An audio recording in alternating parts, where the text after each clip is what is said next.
Good evening, folks. It's Diamond with the Oppenheimer Ranch Project, bringing you a grand solar minimum update Tuesday, April 10th, 10:45 p.m. Mountain Time, 2018. You're looking at the central Greenland temperature proxy data from the GSP-2. This is the last 4,000 years on Earth, and you can clearly see a 1,000-year cycle here, which we call the Empire Cycle. Every 1,000 years, an empire is born and then quickly destroyed during a massive crop failure event, which is triggered by volcanic eruptions, cosmic rays, the sun shutting down. We're in a unique one here. This is unlike the last 4 or 5 in that we are headed into a magnetic reversal, making it even worse. We'll talk about that. Let's check the sun data here.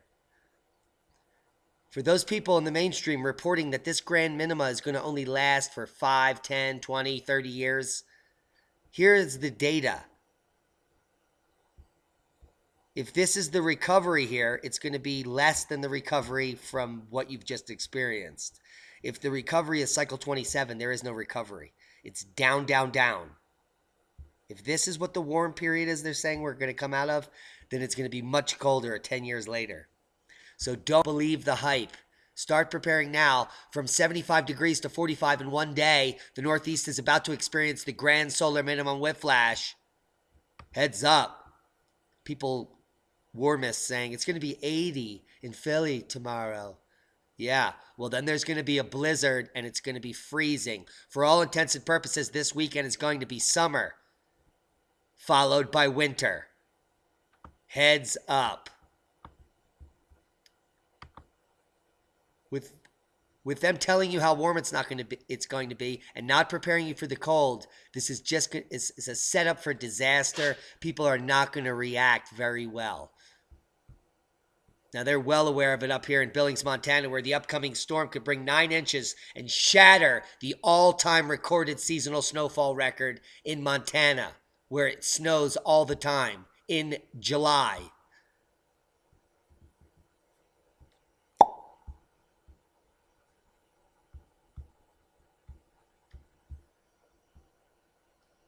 Snow is piled against the trees along the sidewalk north 24th Street as crew blows snow in the neighborhood on February 19th, hovering just less than a half an inch away from tying the all-time seasonal snowfall accumulation record. Billings, Montana could get 9 inches of snow beginning Thursday afternoon and continuing through Friday. And this is not the last snowstorm of the season.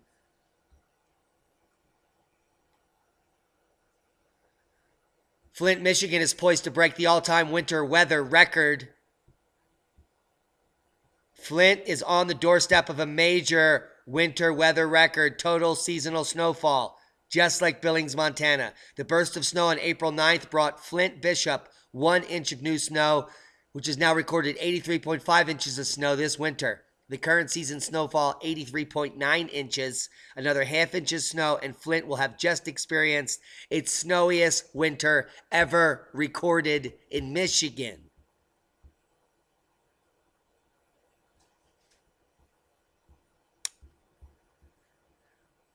Let's talk about the soil temperatures. We covered it last night on the live map. Here it's picked up by the mainstream today. Record cold soil temperatures for early April. This is Iowa, Cedar Rapids.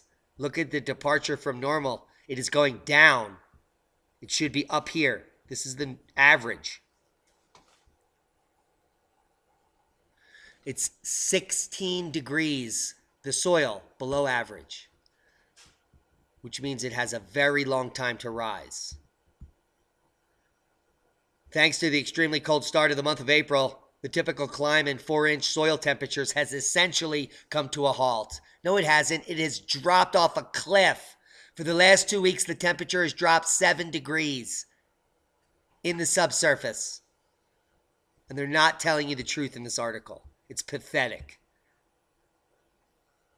Meanwhile, in the wheat growing regions, they're harvesting snow. Let's talk about the almond crop. 30% losses. They're seeing it right now. The Valley Valuables almond crop is now forming almonds. The top third of the trees are almondless. Here's a picture. There are almonds down here in the lower tree. No almonds up high.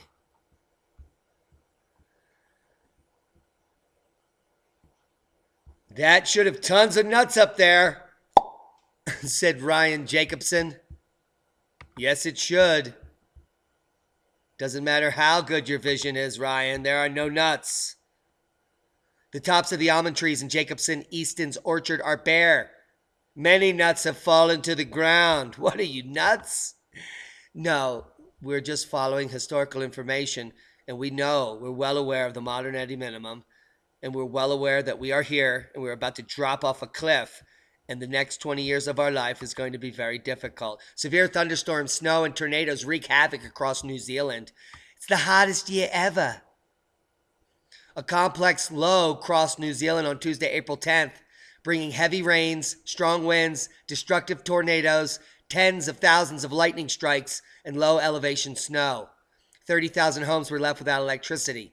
This was the season's first winter storm to hit the country months before winter.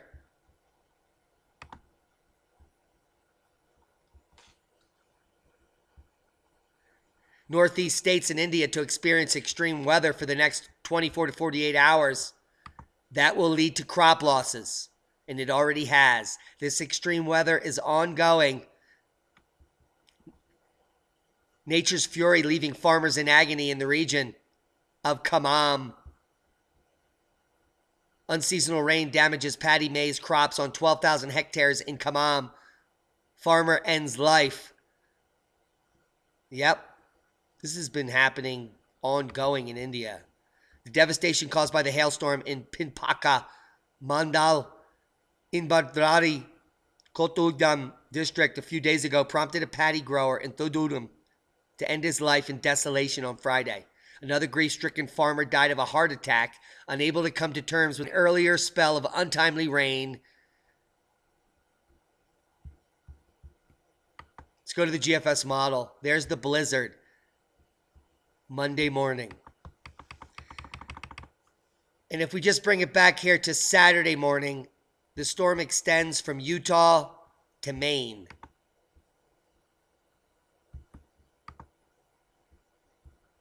Here it is, Nebraska. The snow band is from Maine to Nebraska, and it will remain for 24 hours as it moves forward from Nebraska to Maine. The snow band will continue, and it will coalesce in the afternoon here into a sleet, freezing rain, hail nightmare as heavy weather moves up through the Gulf states, adding insult to injury. Northern Michigan is going to pick up 2 feet of snow. Sault Ste. Marie, the same. And this is going to move up into the entire province of Ontario and eastern Canada, dumping heavy snow and rain. Look at the isobars. This is a bombogenesis that's not moving up the coast. It's moving straight up the east.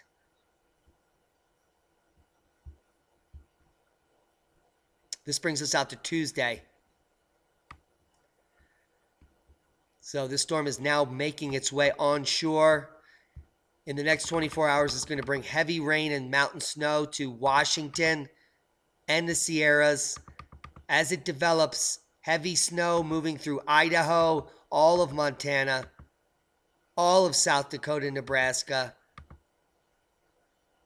Kansas, heads up. Iowa, you're not out of the woods.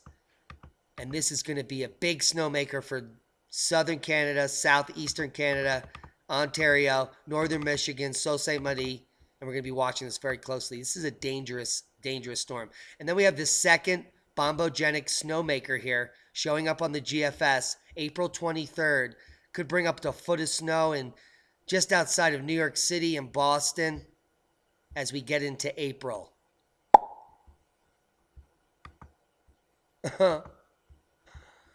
Did you hear that I just said as we get into April, there is a massive snow event here coming up on the GFS model? Nor'easter number 9. Might as well be. It's the never-ending winter. Let's look at the snowfall totals real quick. Why not? The GFS rain snow models are looking insane, folks. 24 hours out. By tomorrow night, the Sierras are going to be picking up heavy snow, as well as the Cascades. The northern tier states are going to pick up snow, and then this blizzard starts to move across. And the heavy snows will be falling in northern Michigan as early as Friday afternoon. And they will continue to snow there through Tuesday as the snow buries the upper Midwest and southeastern Canada all the way into the third week of April. Heads up, northern New York. Lake Placid picking up 2 feet. Still showing 3 to 4 feet of snow here just north of Ontario. We'll be watching this closely. Let's check the sea ice thickness. Rapidly gaining volume as we speak in the last 2 days. We're going to have to readjust. In the next 48 hours, we're going to exceed 2015 levels, headed straight towards 2014, breaking through the decadal average, the multi-decadal average within the next 3 weeks. So this is happening rapidly. You can see the turn up here in the last 2 days. Rapid ice volume. I checked the GFS models. It's minus 20 in the North Pole and throughout the entire Arctic. And it is going to continue to stay minus 20 for weeks, rapidly rising the volume. Those are the facts. It's called science, and we work hard at it here. We have nothing to gain but the respect of the people and mostly informing the truth because it's very unavailable. We could have predicted this earthquake last night. I forgot to tell you about it. We were expecting a large 6 to 7 magnitude in Chile because earlier in the last 24 hours, there were 2 deep blot echoes in the 4 magnitude from the south, slowly migrating up towards this region, and boom, it happened. But space weather is on the uptick, so we shouldn't be expecting any major seismic activity. We'll get to the space weather outlook shortly. Early morning activity at Popo, nothing significant, but there are volcanoes. They's be exploding. Volcano news update today, April 11th, Tucono Agung back on the board, and Turrialba. Go check out Volcano Watch to check these volcanoes erupting live and the latest footage. Agung had a small discrete eruption today, just moments ago. Let's look at the planetary K-index that we've been waiting for to couple has reached Earth. Can we get a picture of it? It's very hard to pick up here. There's the coronal hole that is now coupling with us. It has turned away. And it is now coupled with the planet. You can see in the last 36 hours, the solar wind speed went from dead flat at 370 kilometers per second way up above 550. And we're now sitting just below 600 kilometers per second.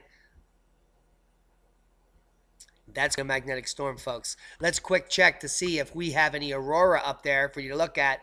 Not that much. It's not that significant of a forecast, but you could see aurora up here in northern, eastern Canada, northeastern Canada, way up towards the Arctic Circle.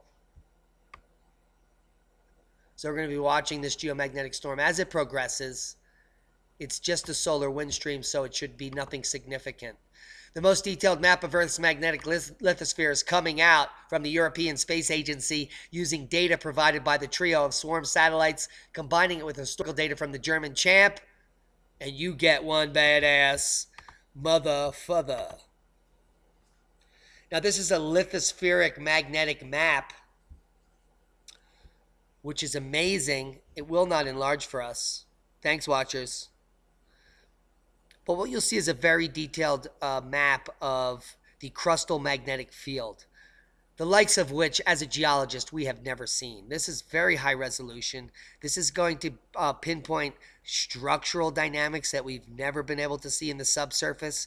It's going to bring us higher resolution on fault structures and what are called subduction zones or lithospheric plate boundaries. We can really get a better picture on what's happening magnetically, which has to do with the lithology of the rock as well as the magnetism.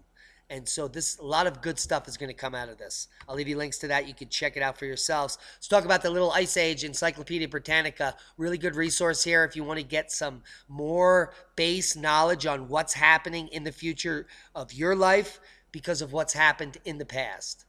This tells you about exactly what happened with the temperature proxies in the northern hemisphere as well as central England.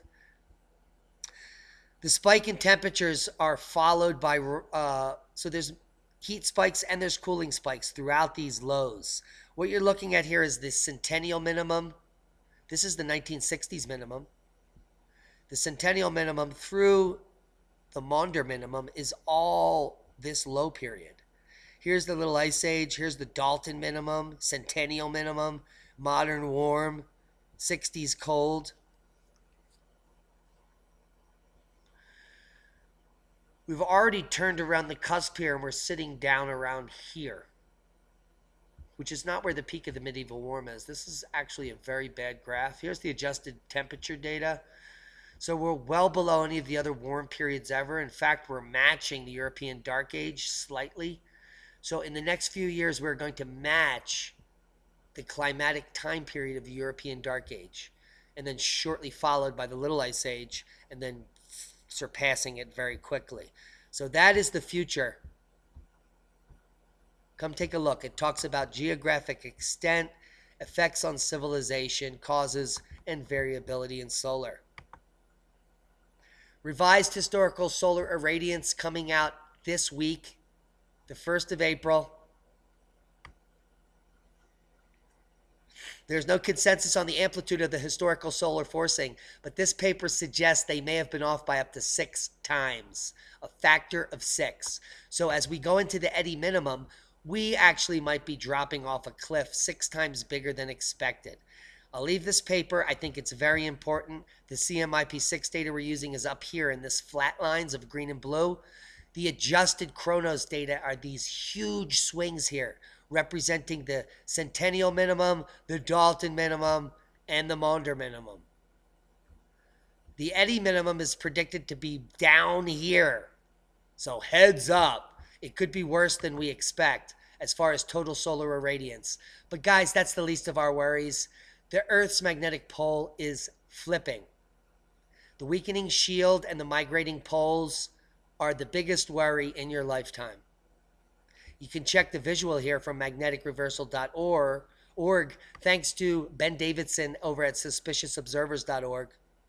If you're not a member over there, go over there and subscribe now.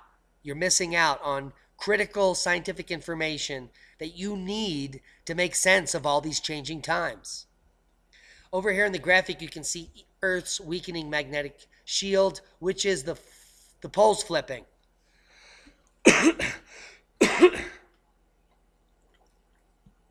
According to the data from the mainstream that's coming out from mainstream science, you can see the logarithmic curve of the weakening shield and the projected 0 point happening somewhere at 2035.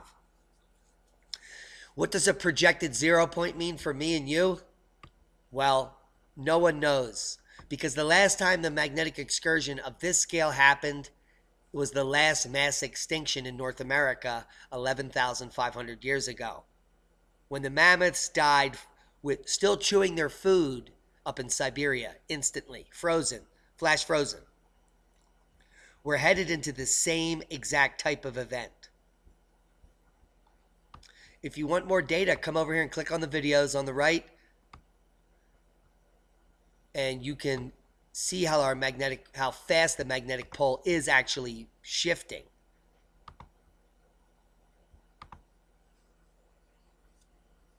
So watch it, 1600 to 2015. There's the North and the South Pole. Here's the North, here's the South Pole. Keep your eye on the ball. The North Pole recently passed the North Pole and is right here. And the South Pole is headed towards the equator, folks. So sometimes in the next 2 decades, we could see world-changing events because of the pole shift. Because as the magnetosphere weakens, more cosmic rays enter, causing massive changes in our DNA. It's anyone's guess what that means, but we know from paleontological data that mass extinctions occur during these events. So we're definitely going to see mutagenic events from this magnetic pole shift, which means that there are going to be new species on our planet in a short period of time, and that the current species are going to suffer and be eliminated. If you want more information on this, I suggest you buy Robert Felix's book, Magnetic Reversals and Evolutionary Leaps, The True Origin of Species. You can get it from iceagenow.info. Go over to the store and click on it. It's the cheapest place on the planet to buy it because you're buying it from Robert Felix himself. It's $16. If you email him, he'll sign it for you. I promise. Sorry, Robert. Guys, I hope you got something out of the video. We're all in this together. Times are changing. Every human on the planet is going to experience these effects. It's time to find community. It's time to start preparing for the changes ahead. The magnetic reversal is going to change the biome on the surface of the earth. But before then, the empire must fall. And that is what you're preparing for. Grid down, no more food in the stores, no more electric out of the socket. Be ready and be safe, everyone.